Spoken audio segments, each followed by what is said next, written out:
स्वागत है आपका मेरे YouTube चैनल फार्मेसी ज्ञान पर। आज मैं बात करूंगा वाटर एंड मिनरल मेटाबॉलिज्म के बारे में। यह बायोकेमिस्ट्री एंड क्लिनिकल पैथोलॉजी का सेकंड चैप्टर है। फर्स्ट चैप्टर का वीडियो मैं बना चुका हूं, आप प्लेलिस्ट में जाकर के उस वीडियो को देख सकते हैं। तो सबसे पहले बात करते हैं कि मेटाबॉलिज्म क्या है। मेटाबॉलिज्म का मतलब होता है खाए गए भोजन को तोड़ करके एनर्जी बना देना। अब आप सोच रहे होंगे कि हम जो भोजन खाते हैं उसे कौन तोड़ता है, तो उसे हमारा शरीर ही तोड़ता है, लेकिन उसे तोड़ने के लिए ये कुछ चीज़ों की मदद लेता है। भोजन को तोड़ने के लिए हमारा शरीर वाटर और मिनरल की मदद लेता है। जब हमारा शरीर मिनरल की मदद लेता है भोजन के मेटाबॉलिज्म के लिए, तो इसे मिनरल मेटाबॉलिज्म कहते हैं। तो मिनरल मेटाबॉलिज्म का मतलब है कि physiological function and biological function को करने के लिए जिस जिस मिनरल की ज़रूरत होती है बॉडी को, उसे मिनरल मेटाबॉलिज्म कहा जाता है। इसके क्लासिफिकेशन दो तरीके से होते हैं। एक होता है मैक्रो मिनरल्स और दूसरा होता है माइक्रो मिनरल। मैक्रो मिनरल का मतलब होता है कि ऐसे पदार्थ जिनकी लार्ज क्वांटिटी में शरीर को ज़रूरत होती है। इनमें calcium, phosphorus, sodium, potassium, magnesium, iron और जिंक आते हैं। और माइक्रो मिनरल का मतलब होता है कि जिनकी मात्रा हमारे शरीर को बहुत ही कम होती है, जिनमें कोबाल्ट, कॉपर, आयोडीन, स्टैंडियम, मैंगनीज आते हैं। अब बात करते हैं कि जो एक मोस्ट इंपॉर्टेंट क्वेश्चन आपका एग्जाम में पूछा जाता है कि मिनरल्स हमारे शरीर को किस किस तरह से लाभ पहुंचाते हैं।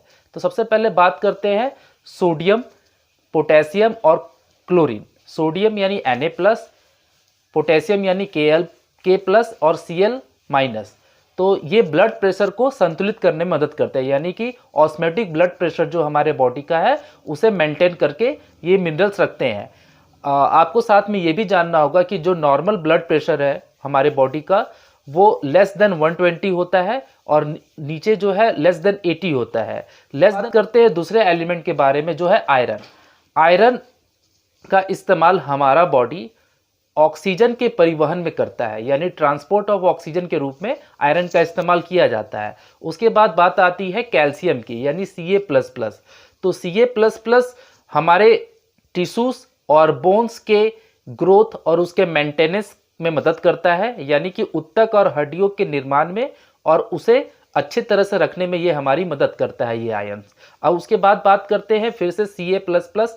तो इसका इस्तेमाल होता है वर्किंग ऑफ नर्वस सिस्टम, यानी कि नर्वस सिस्टम को ठीक से काम करने के लिए और साथ ही साथ ब्लड के कोगुलेशन में, यानी रक्त का थक्का जमने के लिए कैल्शियम आयन उपयोग में आते हैं। उसके बाद एक और यूज़ है कैल्शियम आयन का, वो है फॉर मसल कॉन्ट्रैक्शन, यानी कि हमारी मांसपेशियों के कॉन्ट्रैक्शन में खिंचाव पैदा करने के लिए, और साथ ही साथ कार्डियक एक्टिविटी, यानी हमारे दिल, हमारा जो हृदय है वहाँ पर कार्डियक एक्टिविटी अगर हार्ट ठीक से काम नहीं कर रहा है तो उसके फंक्शन को, उसके मसल्स को कॉन्ट्रैक्शन देने के लिए कैल्शियम यानी कैल्शियम आयन का यूज़ किया जाता है।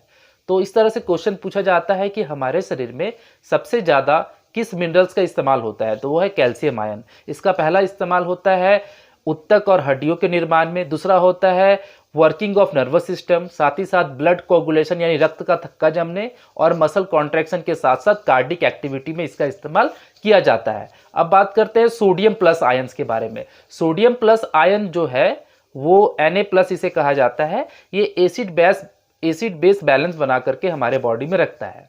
आइए अब बात करते हैं वाटर मेटाबॉलिज्म के बारे में। जब हमारा शरीर physiological function and biological function को करने के लिए वाटर की मदद लेता है तो उसे वाटर मेटाबॉलिज्म कहते हैं। तो इसका जो मोस्ट इंपॉर्टेंट क्वेश्चन ये पूछा जाता है कि what is the properties of water, यानी वाटर की क्या प्रॉपर्टी है। तो इसकी प्रॉपर्टी कुल 6 है, जिसके बारे में मैं आपको ही बता रहा हूँ। पहला प्रॉपर्टी है वाटर का कि यह हाइड्रोनियम और हाइड्रोक्सी आयन प्रदान करता है, जो कि एक इंपॉर्टेंट आयन है शरीर के मेटाबॉलिज्म प्रोसेस के लिए। दूसरा है ये इनऑर्गेनिक और ऑर्गेनिक मॉलिक्यूल को बनने में मदद करता है। तीसरा प्रॉपर्टी है कि प्रोटीन, न्यूक्लिक एसिड, एटीपी के बायोलॉजिकल प्रॉपर्टी को बनाए रखने में यह मदद करता है। और चौथा प्रॉपर्टी है कि वाटर का स्पेसिफिक हीट हाई होता है, तो हीट के ऑब्जर्वेशन में ये मदद करता है, यानी जो गर्मी हमारी शरीर में बनती है उसको ये एब्जॉर्ब करके नियंत्रित करने का काम करता है। वाटर का डाइलेक्ट्रिक कांस्टेंट बहुत ज़्यादा हाई वाटर का डाइलेक्ट्रिक कांस्टेंट बहुत ज़्यादा हाई होता है, जो इसकी 5वीं प्रॉपर्टी है, जो हमारे बॉडी के बायोलॉजिकल फंक्शन को करने के लिए बहुत ज़्यादा ज़रूरी होता है। और इसका जो छठा प्रॉपर्टी है कि ये पोलर मॉलिक्यूल्स है, पोलर मॉलिक्यूल्स है, जिसके चलते ये एक बहुत ही अच्छा सॉल्वेंट होता है। और एक इसका क्वेश्चन पूछा जाता है कि वाटर के बीच में जो बॉन्ड एंगल बनता है हाइड्रोजन और ऑक्सीजन के बीच में, वो कितना डिग्री का होता है, तो वो 104 डिग्री और 35 इंच होता है। अब बात करते हैं जो एक और मोस्ट इंपॉर्टेंट क्वेश्चन एग्जाम में पूछा जाता है कि what is the biological role of water, यानी कि वाटर का बायोलॉजिकल रोल क्या है। तो इसके कुल मिलाकर के हमारे बॉडी में 10 रोल है, जिसके चलते इसका इंपॉर्टेंस हमारे शरीर में इतना ज़्यादा है। तो सबसे पहला, वाटर जो है बेस्ट ट्रांसपोर्टेशन मीडियम है, यानी किसी भी पदार्थ को हमारे शरीर में यहाँ से वहाँ ले जाने के लिए वाटर बहुत ही अच्छा मीडियम के जैसा कार्य करता है। दूसरा, जैसा पहले भी बताया था प्रॉपर्टीज ऑफ वाटर में, ये एक बेस्ट सॉल्वेंट है, यानी अपने में हर चीज को घोल लेता है। तीसरा, ये H+ आयन प्रदान करता है, यानी हाइड्रोनियम आयन प्रदान करता है, ताकि मेटाबॉलिक रिएक्शन सही तरीके से हो सके।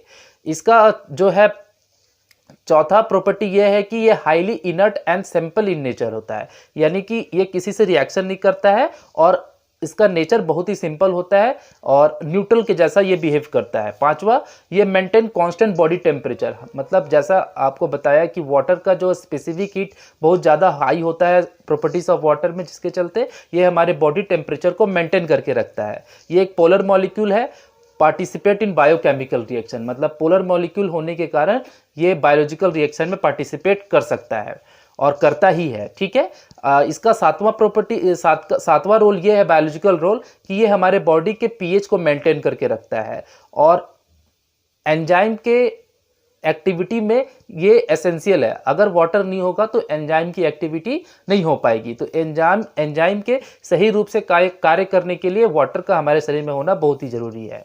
और इसका 8वां प्रॉपर्टी है कि ये रीहाइड्रेशन प्रोसेस को कंटिन्यू करता है। हमारे शरीर में अगर पानी की कमी हो गई तो रीहाइड्रेशन प्रोसेस के द्वारा हम अपने शरीर में पानी के प्रोसेस को बढ़ा सकते हैं। इसका नवा रोल ये है कि स्पेसिफिक प्रॉपर्टी ऑफ सेल, यानी कि सेल के अंदर में जितने भी कार्य हो रहे हैं उन सभी के लिए वाटर की जरूरत होती है। हमारे सेल का 80% से अधिक हिस्सा वाटर है। अगर वाटर नहीं होगा तो वो मीडियम प्रोवाइड नहीं होगा, मेम्ब्रेन नहीं बन पाएंगे और मेम्ब्रेन नहीं बन पाने के कारण सेल की एक्टिविटी रुक जाएगी। तो सेल के जितने भी एक्टिविटी है उसको करने में वाटर का बहुत बड़ा योगदान है।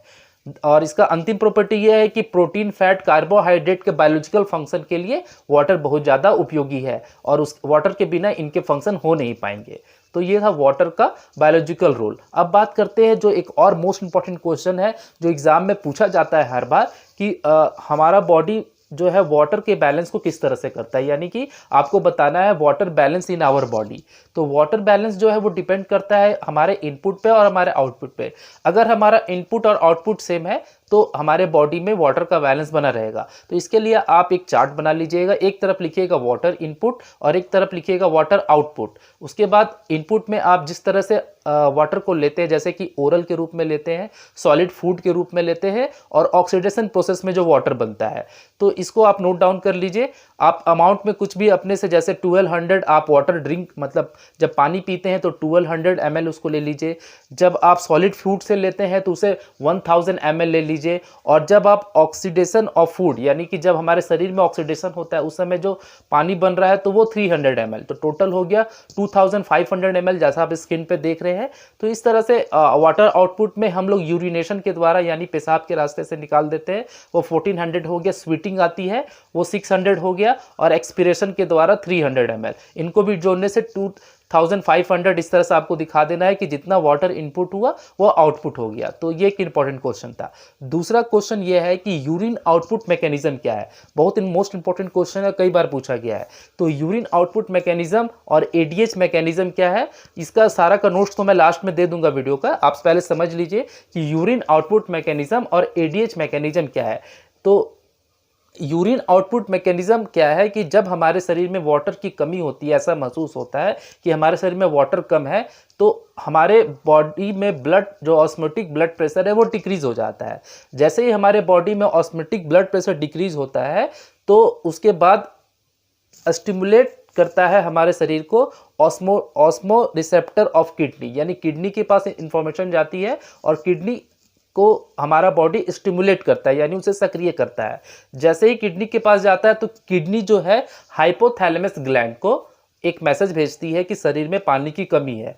हाइपोथैलेमस ग्लैंड पिट्यूटरी ग्लैंड को आदेश देता है कि अब पानी की कमी हो गई है और एडीएच सिक्रेशन किया जाए। एडीएच एक हार्मोन है जो हाइपोथैलेमस ग्लैंड से स्रावित होता है, तो एडीएच सिक्रेशन होता है। और जैसे ही एडीएच यानी कि जो हार्मोन है एडीएच वो निकलना चालू होता है तो हमारे बॉडी में वाटर का रीएब्जॉर्प्शन यानी हमारे सेल्स के अंदर पानी सोखना चालू हो जाता है और उसी समय हमें तेज प्यास लगती है और हम पानी पी लेते हैं। उसके बाद हमारा वाटर लेवल शरीर में इंक्रीज हो जाता है और उसके बाद ईडीएच निकलना बंद हो जाता है। और जब पानी की मात्रा शरीर में सफिशिएंट हो जाती है तो फिर उसके बाद हमारा शरीर फिर यूरिन को निकाल देता है। तो इस तरह से ये दो मैकेनिज्म इसमें काम करता है, एक होता है प्यास को लगना और दूसरा यूरिन का निकलना। तो ये बहुत इंपॉर्टेंट क्वेश्चन था। अब आपके सामने ये सारे इंपॉर्टेंट क्वेश्चन है, इसको अच्छी तरह से नोट्स बना लीजिए, अपनी कॉपी में प्रैक्टिस कीजिए और इससे ज़्यादा आपको इस चैप्टर से ज़्यादा नहीं पूछने वाला आपके एग्जाम में।